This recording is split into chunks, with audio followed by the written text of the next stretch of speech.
विद्यार्थ्यांना वह्या वाटप करत ठाणे भाजपचे शहर उपाध्यक्ष डॉक्टर राजेश मडवी यांचा वाढदिवस साजरा। शिक्षण तज्ञ सुरेंद्र दिघे यांच्या उपस्थितीत विद्यार्थ्यांना 20,000 वह्या वाटप। वाढदिवसाचे औचित्य साधून भाजपचे शहर उपाध्यक्ष डॉक्टर राजेश मडवी यांनी वह्या तसेच लॉंग बुक वाटप करून विद्यार्थ्यांना मदतीचा हात दिला आहे। दिवसेंदिवस वाढत चाललेला शिक्षणाचा खर्च यामुळे शिक्षण महाग होत चाललं आहे। त्यामुळे त्यांनी हा उपक्रम राबवून पालकांचा भार हलका केला आहे।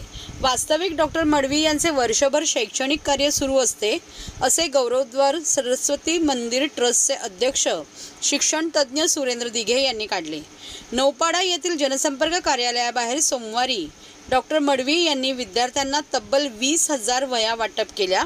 तसेच मुंबई येथील टाटा कॅन्सर हॉस्पिटल येथील रुग्णांना आणि त्यांच्या नातेवाईकांना मोफत अन्नदान केले। नौपाड्यातील भगवती शाळेजवळील भाजपच्या माननीय नगरसेविका प्रतिभा राजेश मडवी यांच्या जनसंपर्क कार्यालयात सोमवारी सायंकाळी पार पडलेल्या या कार्यक्रमाला भारतीय जनता पक्षाचे ठाणे शहर जिल्हा अध्यक्ष संजय वाघुले, खासदार नरेश मस्के यांच्यासह आमदार संजय केळकर, आमदार निरंजन डावखरे, माजी नगरसेवक नारायण पवार, भाजपच्या माजी नगरसेविका प्रतिभा मडवी, मृणाल पेंडसे, सुनेश जोशी तसेच सर्व पक्षीय पदाधिकारी व कार्यकर्ते, ठाणेकर, नागरिक बंधू भगिनी मोठ्या संख्येने उपस्थित होते। यावेळी डॉक्टर राजेश मडवी यांना वाढदिवसाच्या शुभेच्छा देण्यासाठी प्रभागातील शेकडो ज्येष्ठ नागरिक व विद्यार्थ्यांनी गर्दी केली होती। डॉक्टर मडवी यांच्या वाढदिवसानिमित्त सुरू ठेवलेल्या या शैक्षणिक उपक्रमाचे सर्व स्तरातून कौतुक होत आहे। राजेश मडवी आपल्या या भागातले समाजकार्यकर्ते आणि त्यांचं काम नेहमी चालू असतं।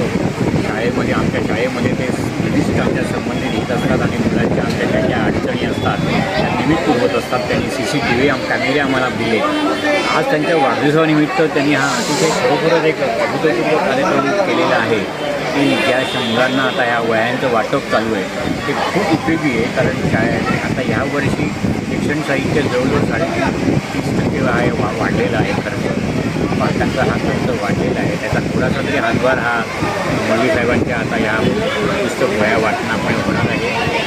अशा प्रकारे वाढदिवस आदर्श त्यांनी घालून दिलेला आहे साजरा करण्याचा। मला खात्री आहे की विद्यार्थी त्याचा चांगला उपयोग करतील। राजेशजी मडवींना वाढदिवसाच्या शुभेच्छा देतो। आपल्याकडून असंच कार्य सतत चालू राहावं याबद्दल धन्यवाद। गेल्या 2 वर्षापासून गरीब गरजू विद्यार्थ्यांना इथे शैक्षणिक साहित्य वह्या यांचं वाटप करतो। 20,000 वह्यांचं आपण वाटप करतो। तर यावेळेसही तसंच आपण यावेळेस आपले सरस्वती विद्या मंदिरचे ज्येष्ठ सर सुरेंद्र दिघे सरांच्या हस्ते आपण हा उपक्रम राबवित आहोत। तसेच यावेळेस यावर्षी आपण टाटा कॅन्सर हॉस्पिटलच्या पेशंट असे त्यांचे नातेवाईक यांना अन्नदान केलेलं आहे। ठाण्यातली स्वामी समर्थ संस्था आणि मुंबई पोलीस यांच्या वतीने दर शनिवारी तिथे अन्नदान केलं जातं। आपल्यातर्फे आज हातभार लागला, पण तिकडच्या सारखं समाधान कुठेही नाही। कुठेही तीर्थक्षेत्राला जायची गरज नाही, तिथे जाऊन अन्नदान करा यासारखं मोठं सुख नाही। तर मी सर्वांना आव्हान करीन, नक्कीच आपण आपल्या वाढदिवसासाठी तिथे जाऊन अन्नदान करा। सामाजिक उपक्रम सामाजिक उपक्रम आपण सतत करत असतो आणि माझ्या मते आपले हे उपक्रम असेच चालू राहतील। तर यावेळेस माझा एक उपक्रम माझ्या डोक्यात होता काउन्सिलिंगचा, करिअर काउन्सिलिंगचा, पण तो मला थोडं इलेक्शनच्या या ॲटमॉस्फिअरमध्ये जमला नाही। पण पुढच्या वेळेस मी नक्कीच करिअर काउन्सिलिंग 10वीच्या आणि 12वीच्या मुलांना कसं करता येईल त्याचा प्रयत्न करेन।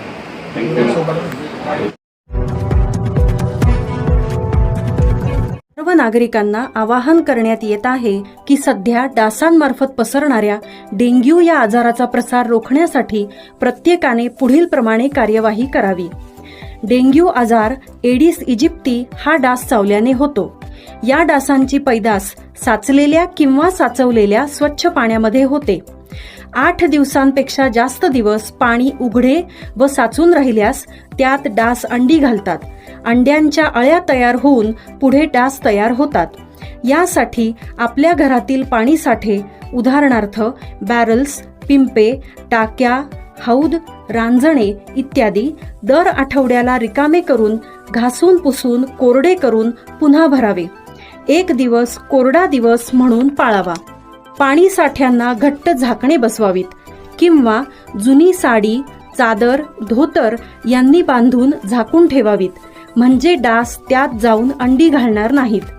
घराच्या गच्चीवर, आजूबाजूला, अंगणात कोठेही पाणी साचू देऊ नये. भंगार सामान उघड्यावर टाकू नये. उदाहरणार्थ टायर्स, प्लास्टिक सामान, कुंड्या, टाकाऊ वस्तू इत्यादी. अशा सामानात पावसाचे पाणी साठून त्यात डेंग्यूच्या डासांची पैदास होते. घरातील कूलर्स, फ्रीजच्या पाठीमागील ट्रे हे देखील वेळोवेळी कोरडे करावेत.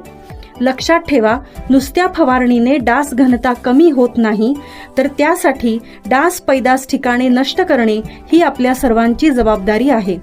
कोणताही ताप अंगावर न काढता जवळच्या शासकीय रुग्णालयात मोफत औषधोपचार घ्या. अशा प्रकारे नागरिकांनी सहकार्य केल्यास डेंग्यूचा प्रसार रोखणे सहज शक्य आहे.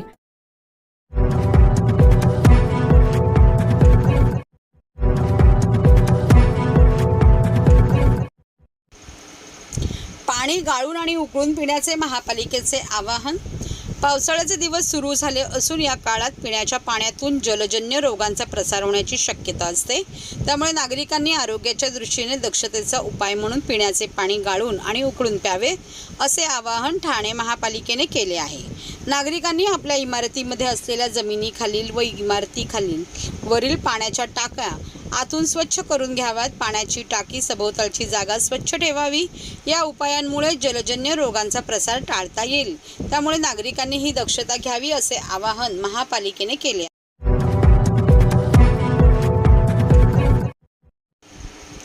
$1.25 कोटीचे दागिने घेऊन फरार कर्मचाऱ्यास अटक. पोलिसांनी वेषांतर करून माउंट अबूच्या जंगलात आवळल्या मुसक्या. ठाण्यातील एका ज्वेलर्स दुकानातील 1,30,00,000 दागिने घेऊन पोबारा केलेल्या ऑफिस बॉयला नौपाडा पोलिसांनी माउंट आबू पर्वताच्या जंगलातून अटक केली. त्याच्या ताब्यातून चोरीस गेलेल्या दागिन्यांपैकी 1,26,00,000 दागिने हस्तगत करण्यात आले असल्याची माहिती वरिष्ठ पोलीस निरीक्षक अभय महाजन यांनी दिली. नौपाडा पोलीस ठाण्याच्या हद्दीत असलेल्या विरासत ज्वेलर्स या दागिन्यांच्या दुकानात ऑफिस बॉय म्हणून काम करणारा विशाल सिंग राजपूत वय 29 हा दुकानातील 1,30,14,000 रुपये किमतीचे दागिने घेऊन फरार झाला होता. या प्रकरणी दुकानाचे मालक यशवंत पुनमिया यांनी 11 मे 2024 रोजी नौपाडा पोलीस ठाण्यात फरियाद दाखल केली होती. गुन्हा दाखल होताच नौपाडा पोलिसांनी आरोपीचा शोध घेतला असता तो घरी परतला नसल्याचे समोर आले. तसेच त्याच्या मूळ गावचे नाव, पत्ता कळू नये म्हणून आरोपीने दुकानात दिलेले आधार कार्ड व इतर दस्तावेज काढून सोबत घेऊन गेला होता. त्यामुळे पोलिसांना तपासात अडचणी येत होत्या. घटनेच्या दिवशी आरोपी दुकानातून बाहेर पडल्यानंतर कोणत्या मार्गाने गेला याची माहिती घेण्यासाठी 100हून अधिक ठिकाणचे CCTV पोलिसांनी तपासले. त्यात आरोपीने पळून जाताना 8 ते 10 वेळा रिक्षा बदलून प्रवास केल्याचे व तो वसई रोडकडे पळून गेल्याचे स्पष्ट झाले.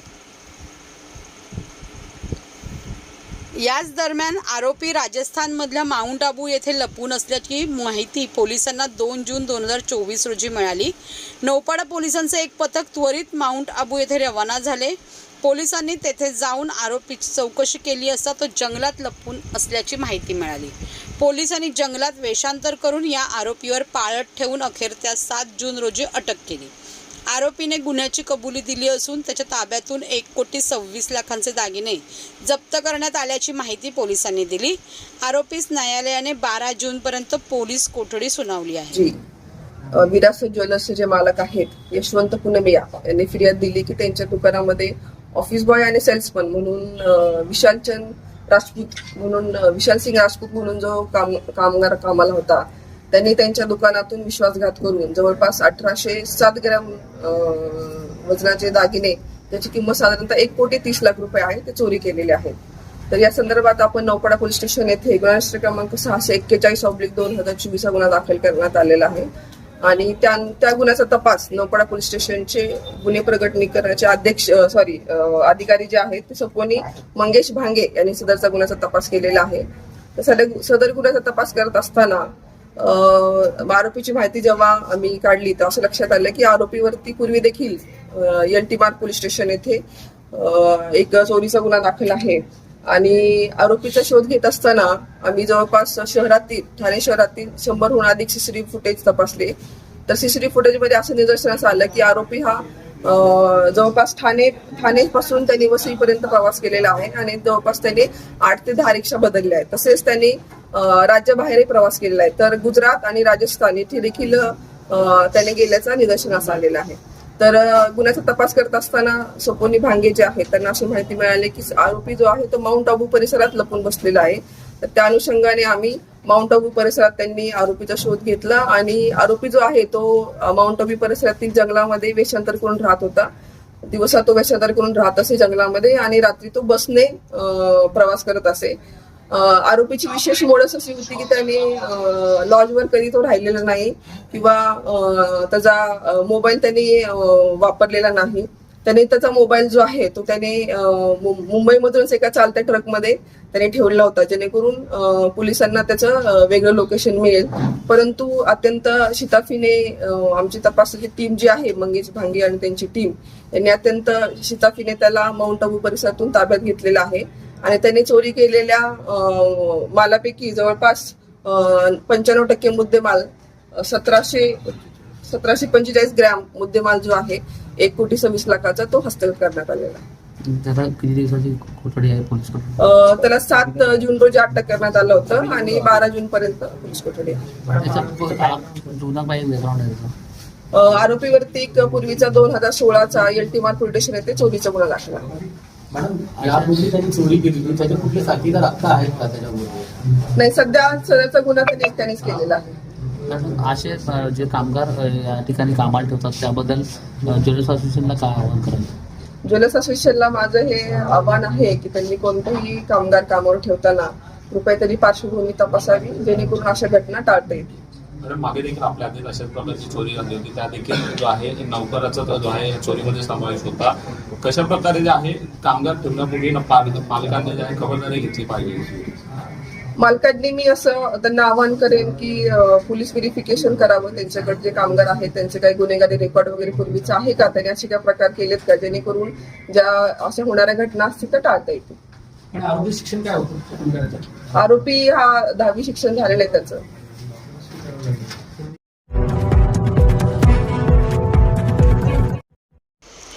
ठाणे शहरात 10% कपात लागू. मुंबई महापालिकेकडून होणाऱ्या पाणी पुरवठ्यात 10% कपात. मुंबई महानगराला पाणी पुरवठा करणाऱ्या जलाशयांमधील पाणी साठ्यात घट झाल्याने हा साठा अधिकाधिक काळ उपयोगात यावा या दृष्टीने खबरदारीचा उपाय म्हणून मुंबई महानगरपालिकेने पाणी पुरवठ्यात 10% कपात करण्याचा निर्णय घेतला आहे. ही कपात लागू झाल्याने मुंबई महापालिकेकडून मिळणाऱ्या पाण्याचा पुरवठा करण्यात येणाऱ्या ठाणे शहरातील काही भागातही 5 जूनपासून 10% पाणी कपात लागू झाली आहे.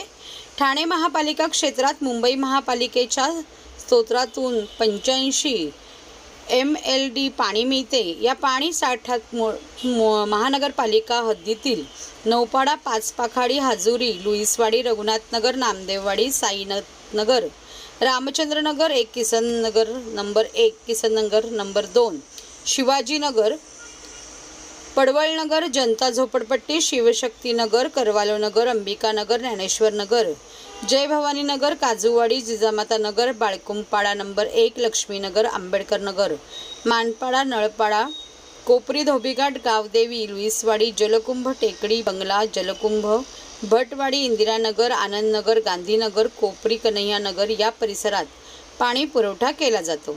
याच भागात आता 10% पाणी कपात लागू झाली आहे. या पाणी कपातीच्या कालावधीत पाण्याचा आवश्यक साठा करून ठेवावा आणि त्याचा काटकसरीने वापर करून ठाणे महापालिकेस सहकार्य करावे असे नागरिकांना आवाहन करण्यात आले आहे.